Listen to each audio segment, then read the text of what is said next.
Hi, I already forget the line, but tell me if I get it right. Hi, this is Robby Hoffman. Welcome to ShowbizMonkeys.com. Around this town, I'm alright.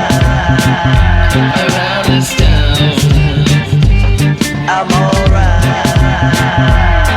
I mean, no consequence when you playing with the fire.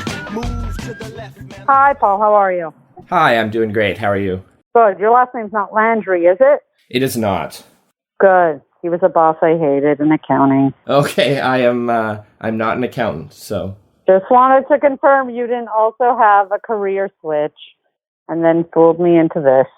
No, that would be really, really mean of me if that was the case, I think. Do you consider Juice paranoid? I might fall into that category. I have no idea. The verdict's out. The first time I saw you do comedy was actually at the 2017 Winnipeg Comedy Festival. Oh my God. Yeah, I was just blown away by your originality and your style, and was very happy that Laura Ray had booked you for the fest. And so just want to maybe start with talking about your experience doing festivals like that in Canada, these smaller festivals that might not be as big as something like Just for Laughs. Yeah, that festival was actually super fun. My experience doing festivals in Canada has been great. I've done that one. I've done one in Calgary, Flat Island. I've done JFL 42. I filmed my special there. I filmed my special there in September. So, I mean, it's always been great. The hotels are good, which is nice, clean, and no bed bugs. I mean, as a comic, it's a very low bar for what makes us happy. So yeah, they've all been really, really fun. Canadian audiences are great. I mean, I started stand-up here, so it's always nice to come back and visit. Now, did you start stand-up in Montreal or Toronto? I started in Montreal for a hot minute, and then I really came into myself in Toronto.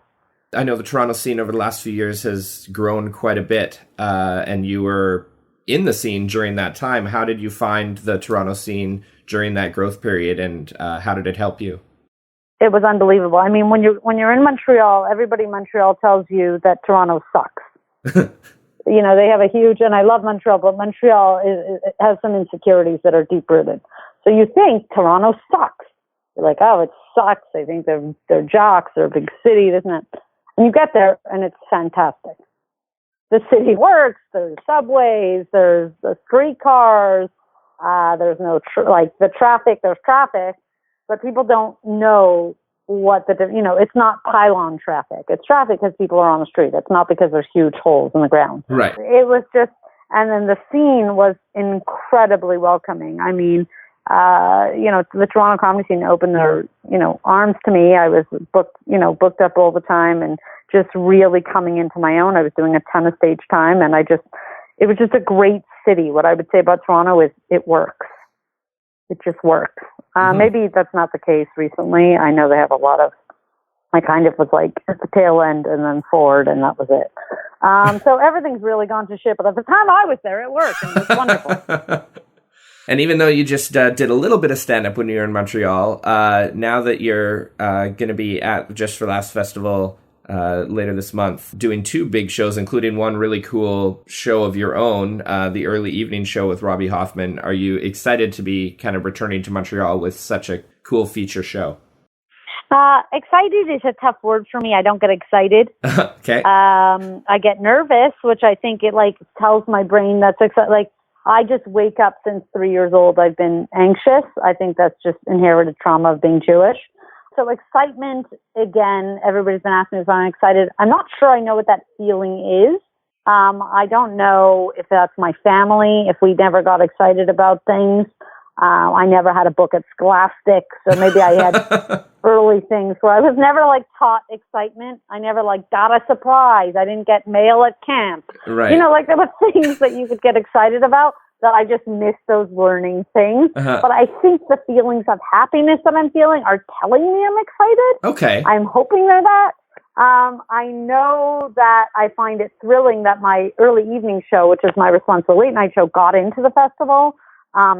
It's such a joke and it's so much fun to put on. It's just, all these late night hosts are squabbling about late night time slots, midnight and 1 a.m. I'm like, just give me 7 o'clock. Have me in bed by 9. Let's calm down. We don't need to book big guests. We're going to book my cousin Daniel Porowski, going to tell us what's up. And then we're going to have the guy who I lost my virginity to. It's like, what else do you need? I saw you post about that in a promo on Facebook. That he will be there. That's I'm sure an interesting story. Yeah, the show I was doing kind of I was working out what a late night show would look like for me, and we did it in LA, and it just blew up. It totally way oversold in LA, and it just turned into this huge thing, and people just loved it. So it kind of, I wasn't expecting to get in the first year with the show, but it's been amazing. And then we have now 2 shows, not just 1 show. We have another one now. So there's 2 shows. It's still limited seating, but we're doing as good as we can for that. And we'll pack it in where we can too, standing and whatever. About a month ago, I guess, you had put up your own version of the Chris Gethard Show, which is a show you wrote on and worked on for a little while. Well, that's what the early evening. Yes, so I put the link up. So now that's the early evening show. It's the same show, but so Gethard, that guy, he had a baby and has nothing better to do than threaten to sue me. I mean, come on. So I changed the name to my original early. I'm kidding, by the way. He's never threatened to sue me. I just told everyone that he has nothing, that he just had a baby and he's on paternity leave, so to speak, and working on some other projects a little more low key. And I've been, meanwhile, on the internet telling her, can you believe Chris Gethard has nothing better to do than sue me? He's never once, he's been nothing but so supportive, and I keep throwing him under the bus. Because that's what's funny to me. When can I laugh? I'm making everyone laugh, but what makes me laugh? I think it's funny to Chris, too, right? Great. I hope so. He's a sensitive guy. Uh-huh. You know what? It's not my concern if it's funny to him. Right now, I have to lawyer up and deal with everything. I mean, it's really sick. You have a show to promote, too, so that's important. I'm kidding. Yeah.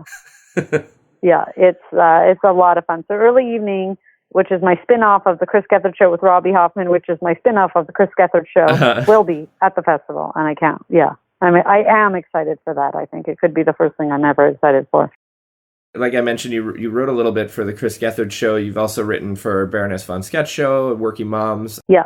How is it as a stand-up going into writers' rooms and writing for other people and writing for other voices? Do you find that was an easy transition, or is it 2 totally different parts of your brain?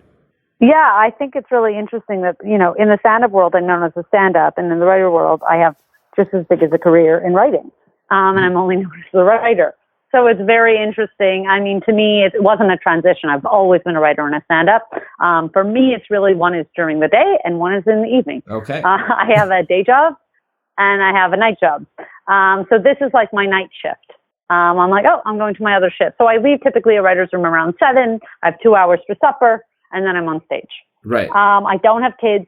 I have friends who work in banking, Merrill Lynch, different things like that, and they work the same job from 7 a.m. to 12 a.m. They work I just do 2 jobs that I both love. And exactly that, like you said, I think you nailed it. It's 2 different things. What's great about having different avenues that I write and that I perform is sometimes when you think of something, a quick joke, it could be a tweet. Sometimes I think of something like, that's a good stand-up bit. Sometimes I think of something, it's a story. It needs a script. Mm-hmm. So I have all these avenues. I don't have to lose any of the content that I think of. I just place it somewhere. And it's a lot of fun to be able to express myself on all those different avenues rather than losing something that's too long for stand-up, for instance. I'm like, I'll write a story about it, and it's great. And it's a lot of fun being in rooms. I mean, one is so collaborative. The writing process for me is so collaborative, and that's something I love about it. Mm-hmm. I love the pinball effect of pitching an idea out. It goes to another writer catches it, expands it, throws it back out. Another writer even, it snowballs into something greater than it started with. And stand-up's very solitude. Stand-up is my own thing. Stand-up is I'm the final word. Stand-up is my instinct, my gut. I think it's funny, then it goes. I don't have to consult another soul about it. So it's just, one's collaborative, which I love, and one is just personal. And they're both special to me for different reasons. And they help each other. Like stand-up is my muscle for everything. Stand-up is my exercise. Stand-up is like somebody going to the gym and needing to stay sharp. When I come into the room the next morning at 10, I'm ready to go. Mm-hmm. I've been out the night before. And another interesting duality you have, besides the way you're writing, is you're an American who spent a lot of time living in Canada and still works in Canada, but now lives back in the U.S. Do you find that gives you a unique perspective, both as a stand-up and as a TV writer and just as a human being these days? Well, yeah, it gives me, first of all, safety. I mean, I have my Canadian passport. I'm like, okay, this shit goes to hell. I'm going back. But also, it's interesting because I'm a dual citizen, so marriage material, ding, ding, ding. But whenever I'm in Canada, people regard me as an American. And then when I'm in the U.S., they're like, oh, she's Canadian. It's like I'm never what I am where I am, right, is what I have found. I'm like the most American for Canadians, and I'm the most Canadian for America. So it's really interesting that I'm the most of the other thing whenever I'm in those countries. But you know what? I don't think there should be a northern, if we get philosophical, I don't believe in borders, really. I don't think anybody owns land, but especially the northern, I mean, what are Canadians doing? I mean, come on. It's just wild. I don't consider it, because I move so freely between the countries, not to brag. It really doesn't faze me much. But you are living in LA right now as your home base. Yes. Is that being so intensely in the entertainment industry in LA, has that given you a different perspective on comedy and writing and all of that compared to Toronto or New York? Well, New York's a shithole. I was there last year for Gethard. I wrote there for a year. And it's an amazing city. New York's got energy. It's got nothing else. The subway's falling apart. The city is full of trash. It's a dump, but it's got energy. LA is the opposite in that way, and where it's nice to live. And the thing is, I love that the industry, it's really unique in that your industry is taken really seriously there. So when you're in Toronto or you're in New York, I worked in Manhattan, for instance. Our studio was on Fifth Avenue. So I would often be out with bankers and different things like that. And when you say you're a writer, they don't really know what that means, or they think you're like on food stamps. Like nobody has any idea, because they work at, Bank of America or wherever they work. And the richest people there probably work in money and finance. The richest people in LA work in entertainment. So a girl can dream in LA. You could take your car out, drive out to Malibu, look at the nicest houses you ever seen, and chances are, oh yeah, that guy created Eddie Murphy's show, or that's Eddie Murphy's house, or that's you can dream, because the entertainment, it's a real thing. When you're in LA and people go, oh, what do you write on? They know it. They're excited. It's a real industry. You're taken seriously. So it's very different. I've never lived in a city where I'm like, treated like, when you hear doctors or lawyers in LA, it's like I'm a lawyer, but I'm a writer. Yeah. Yeah, you have a certain pedigree there that is special and is nice to have that community there. Well, that's great. And then finally, can you just tell people a little bit about the ethnic show that you're also part of at Just for Laughs, and then where people can find you online and in various other places if they're not going to be in Montreal for the festival? Okay, well, I'm the only Holocaust denier on the ethnic show. So I'm the token, no, I'm kidding. I'm the token Jew on the ethnic show.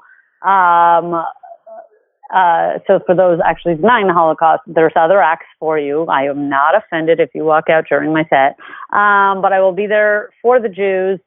Should I wear a yarmulke? Is that legal here? I don't think so. Who knows? And where people can find me, they can find me on Twitter at I am Robby Hoffman. For nudes, they can go to Instagram. My handle is Robby Hoffman. And they can check me out. 19 performances at the Ethnic Show, and 2 of my early evening late night show. ShowbizMonkeys.com.